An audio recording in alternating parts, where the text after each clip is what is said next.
A continuación, Quito con Marjorie.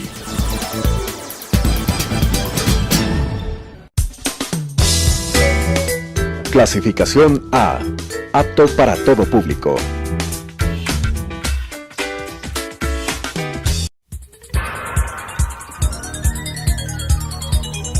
Las opiniones vertidas en este espacio por la producción y dirección del programa son de exclusiva responsabilidad de sus autores y de quienes intervienen en ellos.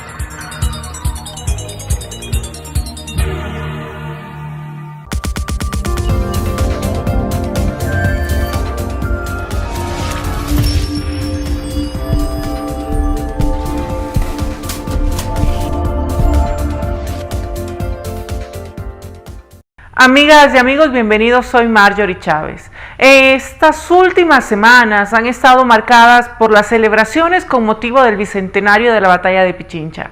En nuestro último programa abordamos ya el significado de esta fecha para la construcción de nuestra identidad nacional, pero no debemos olvidar que en lo local cada gesta independentista marcó también la cultura de cada ciudad.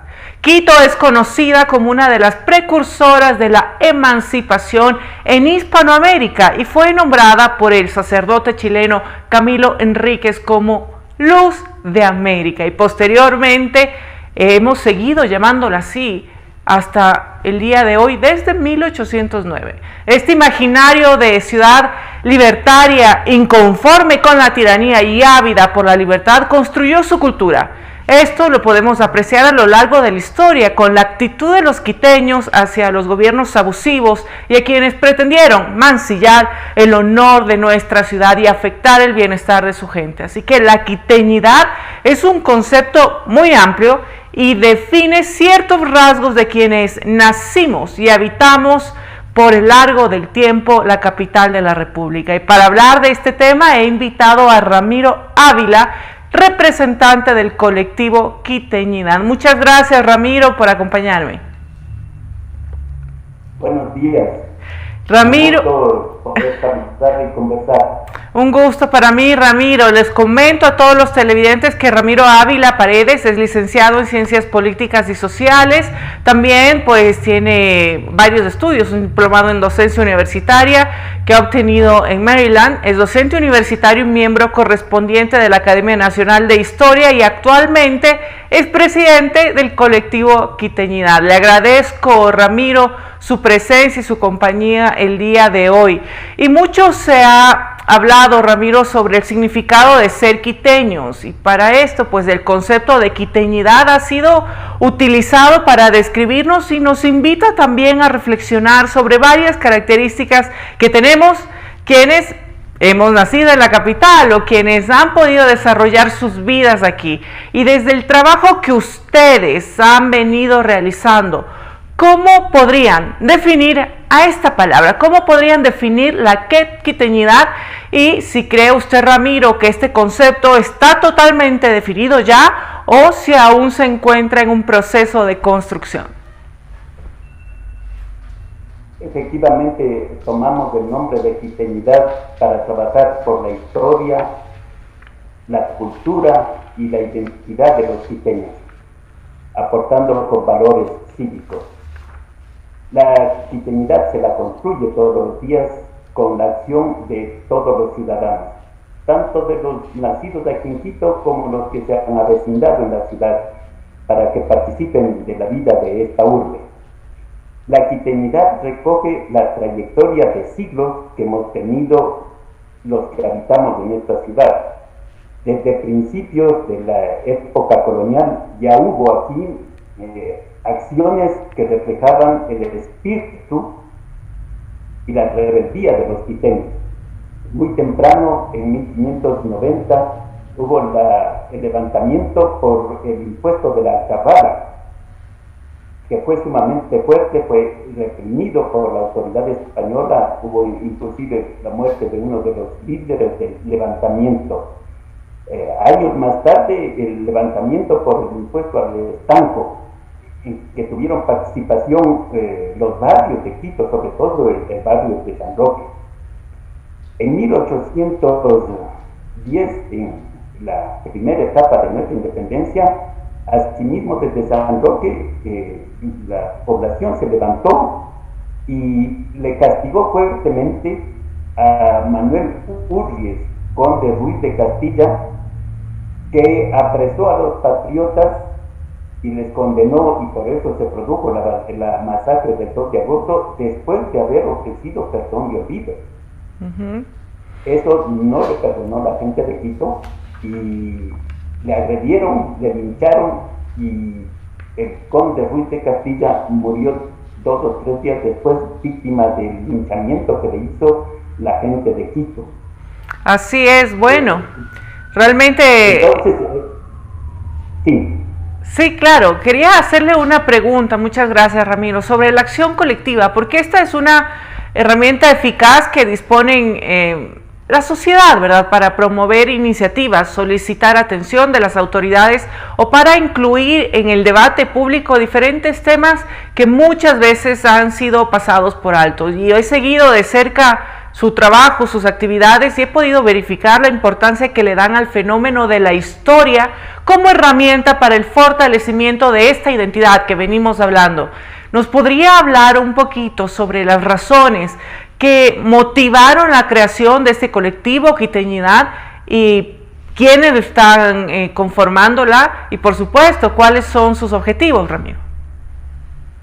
El objetivo de Quiteñidad es precisamente contribuir a la cultura desde el lado de la historia y de la investigación histórica.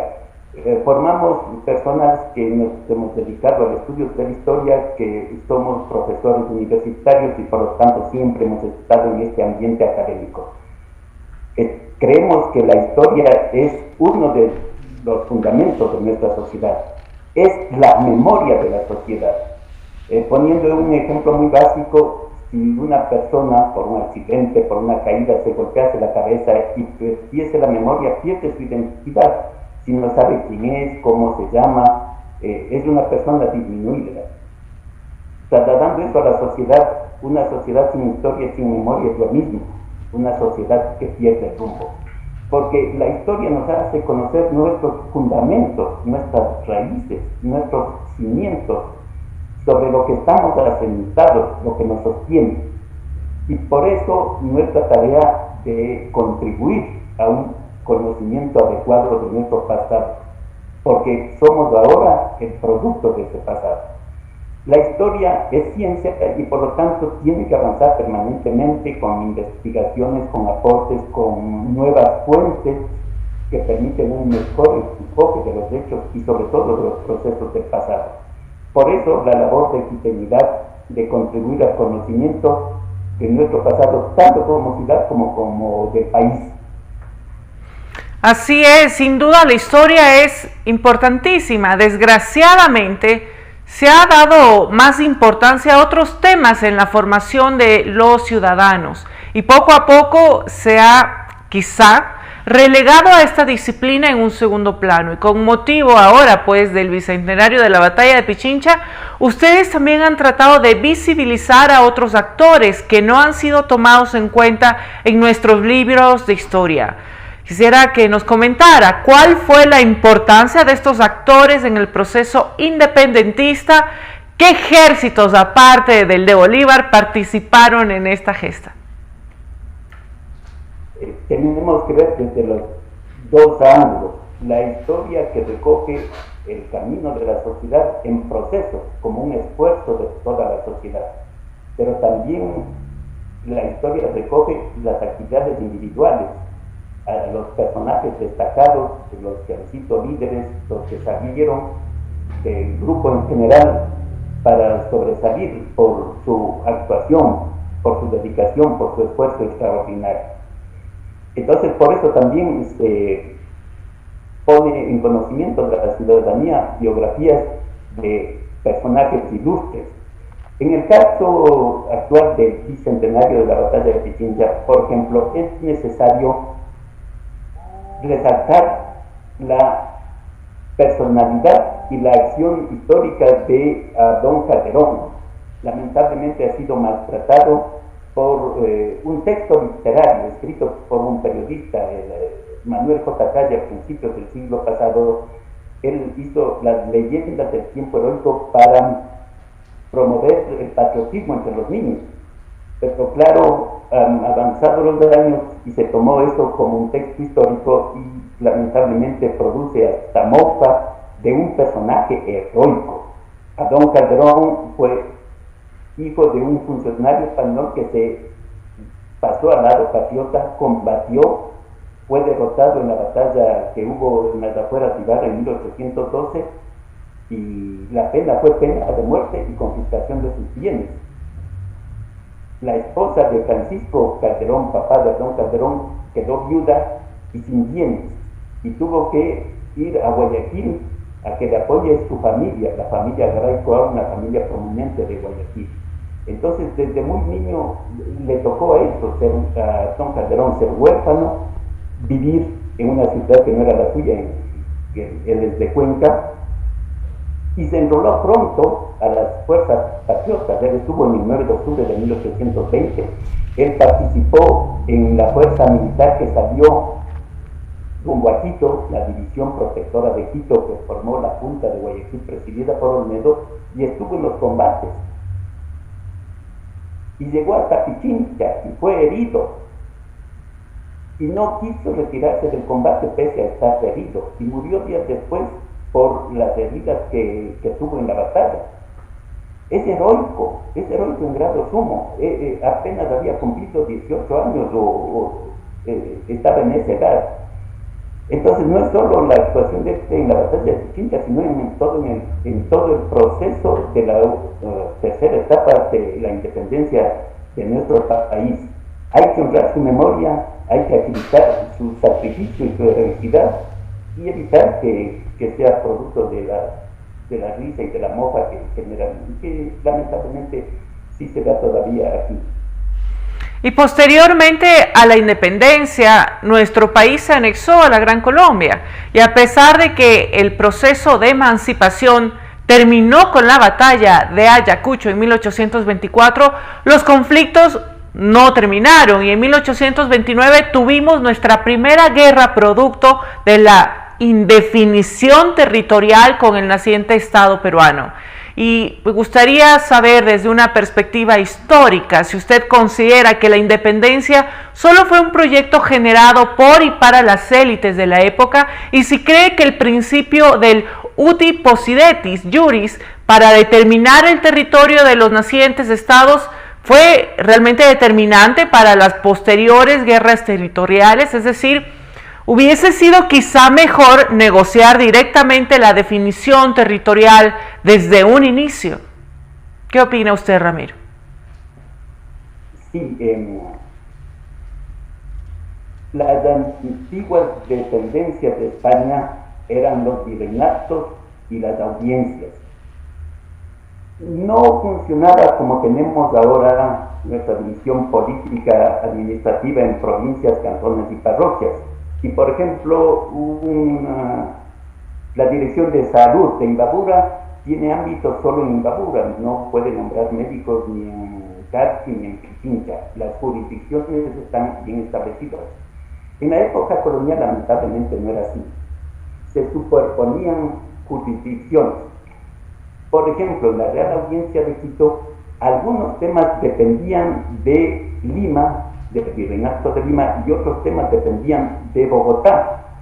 Entonces, los límites de la Audiencia de Quito, el ámbito de mando de las autoridades de la jurisdicción, estaba entremezclado.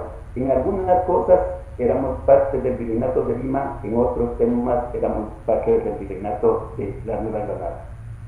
Producida la independencia, aparecen los países, se forman los países deben de definir su territorio y sus límites. ¿Cuáles eran los límites de la Real Audiencia de Quito? Eso no estaba claro por la explicación que acabo de dar y eso originó a los conflictos territoriales entre Perú y Colombia que se definieron en la batalla de Carchi en 1829. Lamentablemente no quedó totalmente zanjado el tema y ese fue un asunto que lo tuvimos durante toda la vida republicana hasta finales del siglo anterior, que se decidió con la firma del acuerdo de paz definitivo con el Perú, gracias a la labor de los garantes en Brasil. Esa es la razón para que al inicio de nuestros países haya tenido estos conflictos territoriales, que también los tuvimos con Colombia, ciertamente, por esa diferente forma de administrar de la colonia española, de mezclar las jurisdicciones.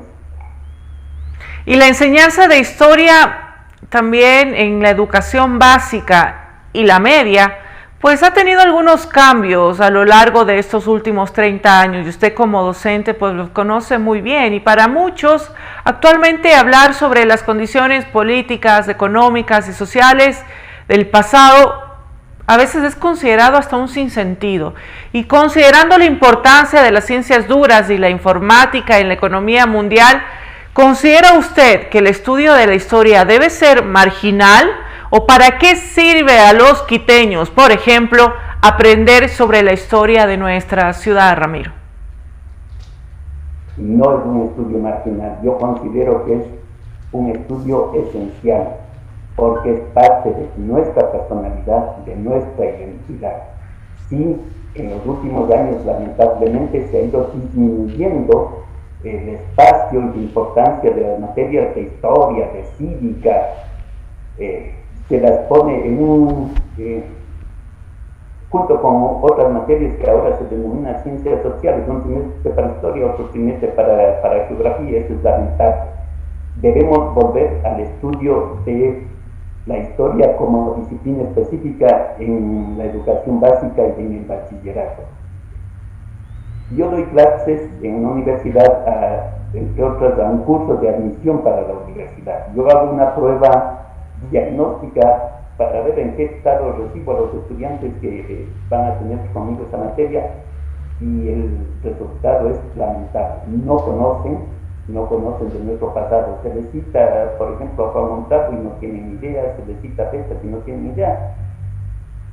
Y eso del grupo selecto de estudiantes que accede a la educación universitaria, la formación superior, que es apenas el 20% de jóvenes que están en la edad universitaria entre 18 y 24 años. Entonces ahí estamos viendo los efectos de ese enorme desacierto de haber disminuido el estudio de la historia del Ecuador en la escuela y en el colegio. Es necesario entonces volver por esos caminos. Se ha hecho desde la sociedad civil pedidos a la Presidencia de la República y el gobierno anterior, al Ministerio de Educación. Algo se ha tramitado, pero no se logra tener ese efecto. Es lamentable también porque vivimos una característica de la época actual, que es el inmediatismo. Todo es ahora, todo es este momento, todo es efímero. Entonces no hay una idea de proceso, de continuidad, de antecedentes y de proyección. Y eso también lamentablemente nos afecta, y por eso hay mucha de esa mentalidad actual del día de hoy, inmediatista y sin idea de un pasado y de una continuidad. Y hablemos ahora sobre nuestra ciudad, Ramiro. Ya tenemos pocos minutos. Nuestra ciudad se ha caracterizado por ser contestataria e inconforme con las injusticias, sobre todo, ¿verdad? Y con la inacción de los gobernantes. Y para muchos, también se ha dicho, somos ingobernables. Pero si nos retrotraemos en el tiempo, hace 20 años los gobiernos locales eran exitosos en el país, y específicamente los alcaldes de nuestra ciudad tenían credibilidad y se valoraba positivamente su gestión. Ahora la situación, pues al parecer, es muy distinta. ¿Qué le pasó a Quito en los últimos 20 años? Y a su vez, ¿cuál cree que es el principal problema que aqueja a los quiteños y que debe ser atendido de manera inmediata por la próxima administración municipal? Creo que las dos cosas van juntas respecto de su pregunta. En el fondo, a mí me parece que es una crisis del liderazgo. Creo que en los últimos años, las últimas décadas, las élites de Quito se fueron desentendiendo de la ciudad, y por eso hay una crisis de liderazgo. Uno de los últimos alcaldes de Quito fue elegido con el 21-22% de la votación, Esto evidencia el enorme fraccionamiento político que hubo en esa elección y el poco respaldo. Se necesita un alcalde con una votación mayor, de tal manera que tenga un mayor respaldo de la ciudadanía. El otro aspecto es que Quito, como sede del gobierno, ha sufrido mucho más el embate de las crisis que hemos tenido, desde la dolarización hasta la pandemia del COVID. Quito es una ciudad, de alguna manera voy a usar una palabra burocrática, aquí está la sede de la administración pública, y estos dos hechos afectaron enormemente a la economía. Se redujo mucho el empleo, tanto por la dolarización como por la pandemia del COVID, y el desempleo aquí en Quito es mucho mayor, además de haber recibido las migraciones que llegaron desde fuera por las circunstancias de otros países. Le ha afectado a la ciudad mucho más que a otras ciudades del país. A eso sumemos lo que dije inicialmente, la crisis de liderazgo en las élites nos dan la respuesta para lo que está viviendo la ciudad. Ojalá desde la sociedad civil haya esfuerzos mucho más serios y fuertes por encontrar el rumbo a la ciudad, proyectarla hacia el futuro y que recupere su ambiente de capitalidad. Y para finalizar, Ramiro, me gustaría escuchar un último mensaje por parte de usted para quienes nos miran, un mensaje sobre la importancia de promover y fortalecer nuestra quiteñidad. La ciudad la hacemos todos los días con nuestra actividad, con el cumplimiento de nuestro deber, con el ejercicio de nuestros valores. Es una actividad permanente, es una actitud permanente de los ciudadanos. Entonces la convocatoria es a eso, a que cada día le dediquemos el mejor de nuestros esfuerzos y, si es necesario, el sacrificio a nuestra ciudad para que vuelva a ocupar el sitial que ha tenido de ser la primera ciudad del país, la capital. Que cumplamos con nuestro deber, que vivamos nuestro civismo y que nos proyectemos como conglomerado hacia el futuro. Ese conglomerado que es heredero de tanta historia valiosa y heroica que ha tenido la ciudad a través de los siglos y que ha aportado tanto con personajes y con hechos a la vida del país. Ese es mi mensaje, lleno de esperanza y agradecido del espacio que ustedes dan precisamente para decir estas expresiones y para comentar este mensaje de patriotismo. Agradecida estoy yo por su tiempo, por su compañía y por su trabajo. Le agradezco mucho, Ramiro, y a todos los televidentes, pues no olvidemos que la quiteñidad es un valor que nos permite entender de qué estamos hechos los quiteños y hacia dónde podemos ir. Sin duda, el contexto actual nos permite reflexionar sobre la importancia de la historia, la cultura y el arte para mantener viva esta identidad, la identidad de nuestra ciudad. Las organizaciones de la sociedad civil, como el colectivo Quiteñidad, nos permiten mantener vivo el imaginario sobre nuestra capital, ciudad aguerrida, resiliente y faro de la libertad continental. Agradecemos a nuestro invitado por la entrevista del día de hoy. La gesta del 24 de mayo de 1822 es parte fundamental en nuestra historia y en nuestra identidad. Muchas gracias a todos. Hasta la próxima semana.